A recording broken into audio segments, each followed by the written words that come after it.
Daylily and Nelumbo spent the rest of their journey talking to each other. It didn't matter what they talked about, there wasn't really a direction, though that form of conversation did occasionally mean there were times that they ran out of things to say, at least for a short while. There would be random pauses in their conversation. Somehow, even though Nelumbo, who was supposed to be the adult in the situation, was stumped at a subject, Daylily would find something. He would think of something that starts to knock them off in another conversation. Sometimes Nelumbo wondered if Daylily could see her life instead of the other way around. Meanwhile, the stations went by, one by one. 1,500. The conductor stood menacingly, almost protectively, next to them, hands behind his back, staring over Nelumbo and Daylily's heads at the other passengers. It gave Nelumbo a bit of a laugh, and she dared to point it out once, around stations 1,560 through 1,570. Daylily laughed with her, and they poked fun at his double hat fashion choice for a while. Impressively, he pretty much stayed stoic and still the entire time. His left eyelid twitched though, which gave him away. Together, it seemed that they were able to gather enough courage to attempt and talk to the conductor. He told us he won't be answering questions, Nelumbo had said. But technically, we're not asking questions. We're just talking to him. Daylily had giggled. You're right, Mr. Conductor. It's okay to respond, you know. I'm sure this job gets tiring.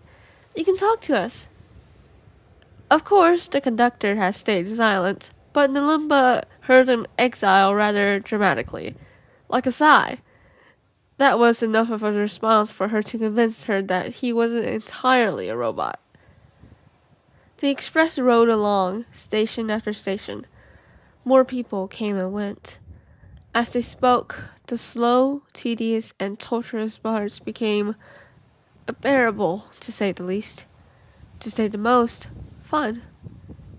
The stations went by quickly, in flashes, like a sped-up film. 1,600. Even in her life, Nelumbo had never felt so relaxed.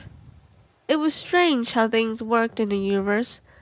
Only in the journey between life and death did she finally feel this odd bliss.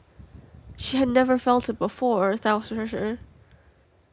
It was a peace that she had looked forward to when she knew, in the last seconds of her life, that she would die. 1,700. Daylily showed her his ticket. Nelumbo had expected numbers. Of course she would. Why wouldn't she? It was what everyone else's tickets showed. But instead it said, wait for conductor's call. Can I see your ticket?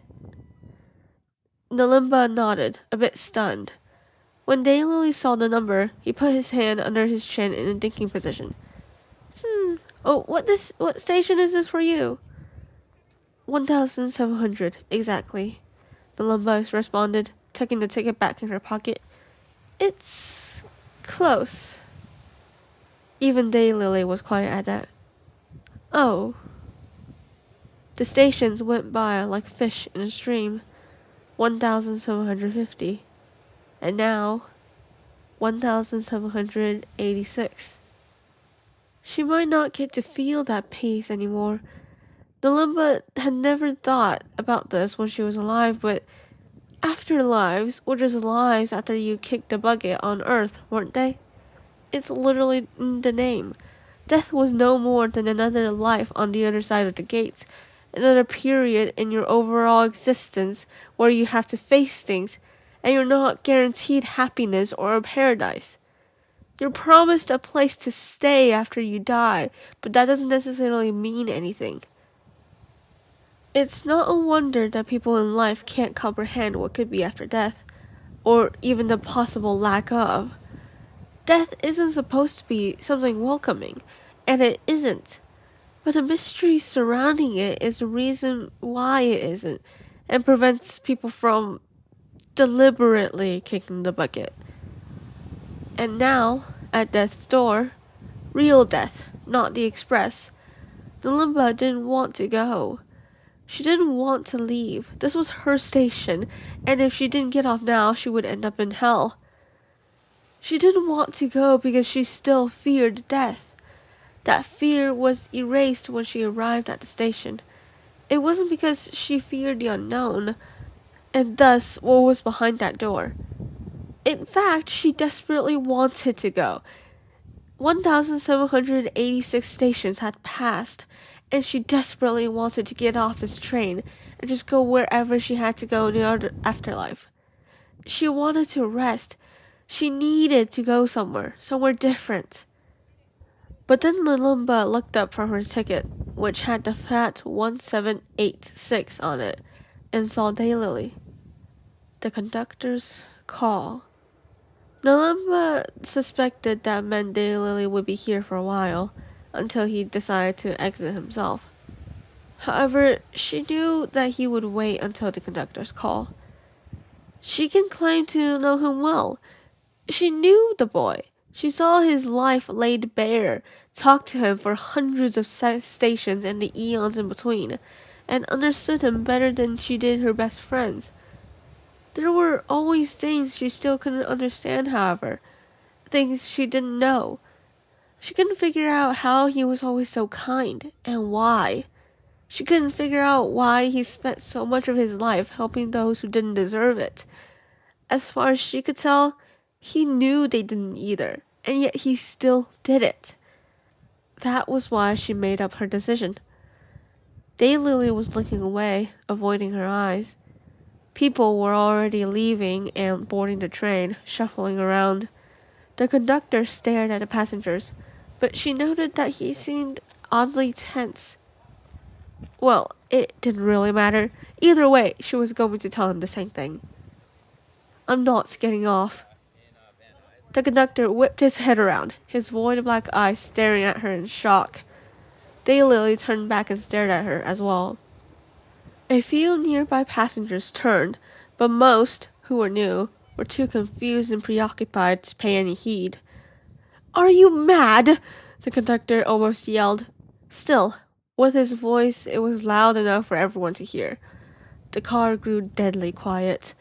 He took a step towards Nelumbo. You need to get off here or I will eventually go to hell, I know, she said calmly. That is also the most words I've ever heard you speak outside of your speeches. Or the second time in general of you speaking outside of your speeches. Listen to me, the conductor hissed. You better get off right now, before those doors close, or I'll drag you out myself. You don't want to go to hell, you don't understand, but I can tell you, you do not want to be there. Conductor. Nelumbo stood her ground, looking up at the conductor. I'm not going. He looked exasperated. This was genuinely somewhat amusing. She hadn't expected him to explode like this. She was weirdly touched. To what end, Nelumbo? I'm not going, she repeated. She paused, then added, I'm waiting for the conductor's call. That made him freeze. What? She crossed her arms, because she knew he knew what that was. Daylily stepped towards Nelumbo and the conductor. Wait, Nelumbo, you should get off. You don't have to.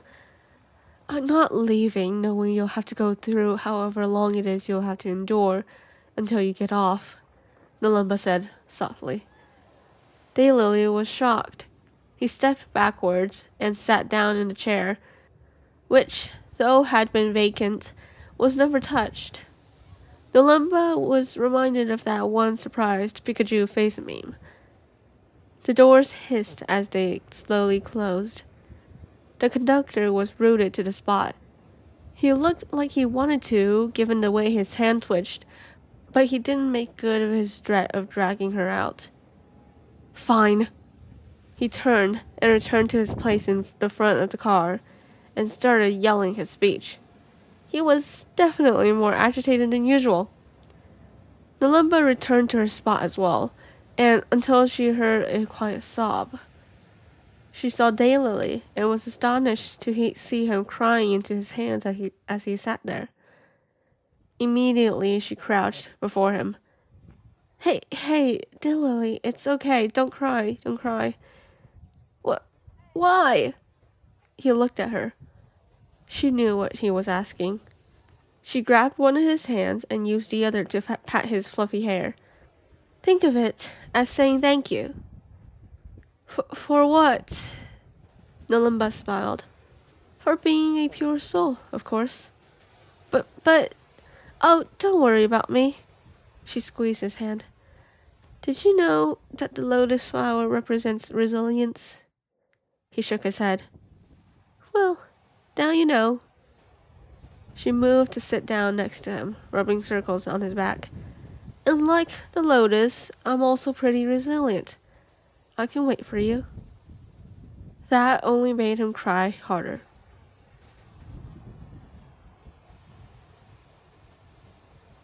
Station 3587.